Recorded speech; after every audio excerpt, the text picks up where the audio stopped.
What it was like getting back at it yesterday, and how going into your third year, how easy is it to kind of hit the ground running now? I felt good to get after it yesterday. We have a bulky team back, some talented guys. I think it's the first time we have 2 guys in each position, probably more. I think the biggest key is really getting guys to see where they fit in the program, putting guys in a position. We can do a lot of things. Our 1s, 2s, and 3s are very similar. Our 4s and 5s are very similar. So it's just a case of getting guys and where they fit at best and how they help the team. And what was it like having Jerron back out, just kind of getting him reacclimated back in the flow? It's good. Now, we've seen him obviously since the start of workouts in early September. It feels good to have him back. Just his feel for the game, his leadership on the floor, his ability to defend, work hard, make plays. The guys love having him around. So it was great to have him back. Coach, you got a mix of experience, but you got the new guys coming in. How do you approach with Antonio and Robert, getting him into the mix, and do you start thinking about a starting 5 at this point, or is it way too early for that? I think it's too early to think about a starting 5, and I think we have a gauge on guys and what certain guys can do. I think for us to have a strong bench is probably the biggest thing. We can't have Jordan McRae, Jordan Stokes, and Jerron Manley, for that matter, playing 35+ minutes a game. Too many minutes for those guys with such a long season. So we got to strengthen our bench. I think that's the biggest key. We have the personnel to do it, but it's a matter of putting guys in a position to be successful. What do you look for from those young guys so early on? Where's your grade list, your checklist, and what do you want from them to practice so early on? I think for me as a coach, the thing I will accept from young guys is the struggles offensively, because that's just part of it. You have a feel for the game and you're getting better at it. But I don't think we can have the type of lapses on the defensive side of the ball for young guys, because I think defense is really a mentality. There are a lot of things that are scripted on the defensive side of the ball for us. There's certain places you have to be at all times, depending on where the ball is. So there's very little margin for everyone on the defensive side of the ball because of the things we do in practice, and we go over it over and over again. But a guy can struggle offensively. I think this is a matter of time and growth of a young man. Do you have to remind yourself to stay patient at the beginning? Oh, without a doubt. I've always been that way. One day at a time as we go. We went 6 o'clock this morning, 6 to 7:30. The guys did a great job. And really for us, it's truly one day at a time and continue to get better. With Jerron back and guys like Antonio coming in, I mean, do you feel you got more flexibility than you've ever had maybe in the 3 years now that you've been here? That's without a doubt. That's the key. You got to have talent. You got to have talent to compete on this level and be on the major stage and win consistently. And we have that. We have experienced guys. We have talented young guys. But I think the biggest key is getting better every day. And I think we got about 4 guys, maybe 5 guys, trying to find where they best fit on the team, because they're talented enough to play just where they fit. And as you know, you can't play everybody.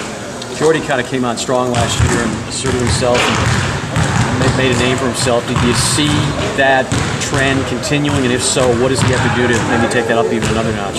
Well, the thing I've talked to him about all the time is you can obviously see he's got better as a basketball player. He can score the ball. He's handling the ball a lot better. I think he had like 91, 92 turnovers. He probably didn't want to hear that from last season. A lot of those are really forcing the issue. In some cases, we needed that, and I think also some of those were him feeling comfortable with the guys on the floor. Maybe 1 or 2 guys on the floor he just didn't feel comfortable with as far as their offensive skills. But him really relying on his guys in order for us to be successful. But he's gotten better. Now I don't know if his points production is sure, but he's a more complete player. I don't think anybody would ever say that Jerron didn't work hard, but for him to come back off here, you kind of sense a different mindset with him after having not played for years, or maybe a difference in urgency with him. Well, I think more than anything, when he sat out, he really learned to appreciate the game. He saw some of the things that we see as coaches, and that can always help, especially with a guy that he has the ability one day to be a coach in his game, a good feel for the game. But again, you talk about a guy that really appreciated playing the game. He accepted his role, and I say all the time, he's one of the few guys at his age that's not afraid to tell another guy he's a good player. And I think that's what helps his game a lot. He knows who he is as a basketball player, and he knows what we need in order for us to be successful as a team. You said a few weeks ago it looked like the same old Jerron. Since then, everything's still going the same way. Yeah. Everything has setbacks. You know, the biggest key is multiple days, I think, more than anything. So, in the preseason, you're going half an hour in the workout. The most you might go is 40 minutes. But now all of a sudden, you go 3-hour practice, 2.5 hours, 2 hours. We went this morning, then you come back in the PM. And all of a sudden, you start reeling off days. Then you see how his body's able to handle those blows. And I think he'll do a good job with it. Coach, where does Hubs fit in? I mean, what does he have to do to really, be an impact player early on? Well, I think Robert, as well as Harris and AJ, really talented freshman. One day at a time, continue to get better. And I think for Robert to score the ball, all three of those guys compete on the defensive side of the ball, but in Robert's case, he scored the ball inside and out. He's a tremendous athlete around the rim. He can make shots from the perimeter.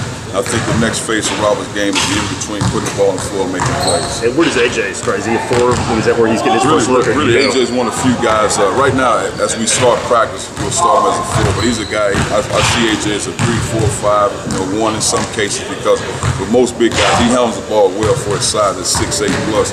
It's hard for most big guys to stay in front of him. So he's one of those guys. We got to figure out what's best for him on the basketball floor. I mean, he's 216 pounds. He came in probably 200 pounds. So now we just got to figure out the best place to put him on the floor, because he can do a lot of things. Is Darius strictly working at backup point guard? And yes. If so, how much better do you feel about what you got at that position this year? Well, he's the backup or start, and that's between Darius Thompson, you know what I'm saying? So they have 2 guys there, and how much better is it? 2 talented guys, 2 guys that can make shots, and I think that helps. So you got 2 guys at the point guard position, can make shots, can run teams, push the ball, can see the floor. It really helps. Does having Jerron back help Jarnell this year, now that he has a partner in crime to work with down the blocks? Well, I think they help each other. I think that's the key. Both of those guys help each other. What Jarnell has really improved is his ability to go off the bounce and make plays off the dribble, and Jerron had that. So both of those guys, one can play on the perimeter, one's down low, vice versa. So I think they help each other more than anything. You're talking about 2 of the best rebounders in the country, regardless of what league. And it's hard to double team Jarnell because of the fact that you got another guy on the other side to get the rebound and make plays. Cuonzo, being held in pretty high regard out there nationally heading into this season. How do you feel about this team, and what do you think about when you hear that people are predicting you to maybe make some waves in college basketball this year? I think we'll be a pretty good team. I think the biggest key for us is how we get out the gates, and we continue to improve the way we're doing. And I think the most important thing, not to get caught in what people are saying, because we know we see every day in practice, we know what we have to do to be successful. But the biggest key, we got to get stronger, I think, from 7 through 10 on the bench. I think you might have 7 solid guys, but I think we need another 3 guys to be strong. Now, I'm not saying we'll play 10 guys, but we got to get better in that area. Thanks, Coach. Appreciate it.